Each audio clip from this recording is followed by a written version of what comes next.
Right వివరాలు చూసుకుంటే బెంగళూరులో హోరాహోరీగా జరిగిన మూడో టీ20 మ్యాచ్లో ఆఫ్ఘనిస్తాన్ టీమిండియా 10 పరుగుల తేడాతో నెగ్గింది.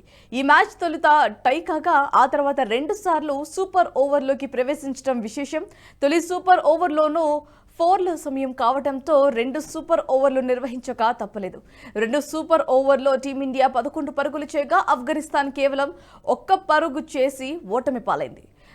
లెగ్ స్పిన్నర్ రవి బిష్నోయ్ 2 వికెట్లు తీసి మ్యాజిక్ చేశాడు. ఇక ఈ మ్యాచ్లో తొలుత టీమిండియా టాస్ గెలిచి బ్యాటింగ్ చేసింది. నిర్ణీత 20 ఓవర్ల 4 వికెట్లకు 212 పరుగులు చేసింది. అనంతరం ఆఫ్ఘన్ జట్టు కూడా 20 ఓవర్లో 6 వికెట్లకు 212 పరుగులు చేయడంతో మ్యాచ్ సూపర్ ఓవర్లోకి మళ్లింది.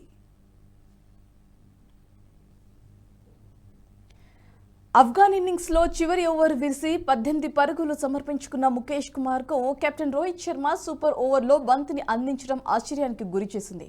సూపర్ ఓవర్లో ముఖేష్ బౌలింగ్ను ధీటుగా ఎదుర్కొన్న ఆఫ్ఘన్ బ్యాటర్లు 1 వికెట్ కోల్పోయి 16 పరుగులు సాధించారు. ఇక సూపర్ ఓవర్లో టీమిండియా లక్ష్యం 17 పరుగులు కాగా కెప్టెన్ రోహిత్ శర్మ యశస్వి జైస్వాల్ బరిలో దిగారు. కెప్టెన్ రోహిత్ శర్మ మరోసారి విశ్వరూపం ప్రదర్శించి భారీ 6లు కొట్టాడు. చివరి 2 బంతుల్లో టీమిండియా విజయానికి 3 పరుగులు అవసరం కాగా 5వ బంతికి సింగిల్ తీసిన రోహిత్ శర్మ జైస్వాల్కు స్ట్రైకింగ్ ఇచ్చాడు. అయితే ఆఖర్లో తాను వేగంగా పరిగెత్తలేనేమోనన్న అనుమానంతో కెప్టెన్ రోహిత్ శర్మ రిటైర్డ్ హార్ట్గా వెనుక తిరిగారు. అయితే దాంతో రింక్ బ్యాటింగ్కు వచ్చాడు. చివరి బంతికి 2 పరుగులు తీస్తే విజయం లభిస్తుందనగా క్రీజ్లో ఉన్న జైస్వాల్ సింగ్ను కట్టడంతో సూపర్ ఓవర్ కూడా టై అయింది.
రెండో సూపర్ ఓవర్లో టీమిండియా మొదట బ్యాటింగ్ చేసింది. ఈసారి కెప్టెన్ రోహిత్ శర్మకు జతగా రింకు సింగ్ బ్యాటింగ్కు వచ్చాడు.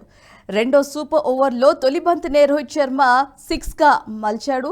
రెండో బంతిని 4 కొట్టి తన ఉద్దేశాన్ని స్పష్టం చేశారు. మూడో బంతికి సింగిల్ తీసి రింకుకు స్ట్రైకింగ్ ఇచ్చాడు. కానీ రింకు 4వ బంతిని భారీ షాట్ ఆడబోయి కీపర్కు క్యాచ్ ఇచ్చి అవుట్ అయ్యాడు. దాంతో సింగ్ బ్యాటింగ్కు వచ్చాడు. దీంతో బంతికి సింగిల్ తీసే యత్నంలో రోహిత్ రన్అట్ కావడంతో సూపర్ ఓవర్లో టీమిండియా కథ ముగిసింది. దీంతో రెండో సూపర్ ఓవర్లో టీమిండియా 3 వికెట్లు కోల్పోయి 11 పరుగులు చేసింది. 12 పరుగుల లక్ష్యంతో బరిలోకి దిగిన ఆఫ్ఘనిస్తాన్ జట్టు లెగ్ స్పిన్నర్ రవి బిష్నోయ్ దాటికి విలువెల్లాడింది. ఈ వీడియో మీకు నచ్చినట్టయితే లైక్ చేయండి, 10 మందికి షేర్ చేయండి. అలాగే కామెంట్ల రూపంలో మీ అభిప్రాయాలను మాతో పంచుకోండి. Nationalist hub group of channels ను సబ్స్క్రైబ్ చేసుకుని తెలుగునాట జాతీయవాద జర్నలిజాన్ని ప్రోత్సహించండి. ఈ వీడియో కింద ఉన్న బెల్ ఐకాన్ పై క్లిక్ చేయడం మర్చిపోవద్దు.